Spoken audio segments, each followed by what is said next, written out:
Keys on the beat.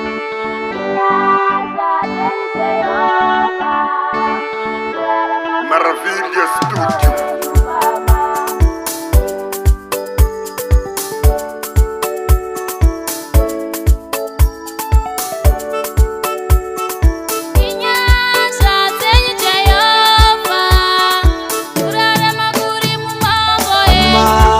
Upenyu irwendo usina noziwa kwanoenda.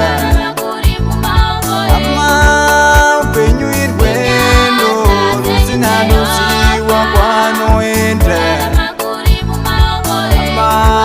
Upenyu inzira usina noziwa kwainogumira. Upenyu inzira usina noziwa kwainogumira. Gore rechitanga zino ratopera varume tasvika nenyasha isu.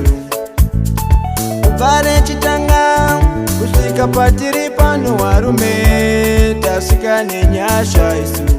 Vamwe vakaparara netsaona, vamwe vakaparara nezvirwere, waida kutodaiwa chifara nesu. Asi zvakakonekana nenguva yaMwari. Kubva rechitanga kusvika pano varume zvinhu zvairema wana baba. Kubva rechitanga gore kusvika patiri pano zvinhu zvaitiremera varumewe. Upenyu irwendo usina noziwa kwaanoenda.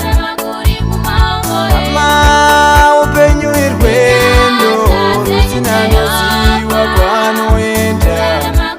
Tichajeiko tichafukeira mangwana redu, hatichaziwe kwatinoenda. Anoziwa chete ndiJehovha Baba, anoziwa zvedu ndiwe kumusoro. Saka chidaidza tete wako natsano wauye pano, tikopembera zuva remafaro rasvika. Tinoda kutamba sadhavitaka, tachifarira upenyu hwatinaona nhasi. Saka usandibate ruoko ndisiye zvangu ndifare, kuzvarwa kwaJesu kwandipa mufaro.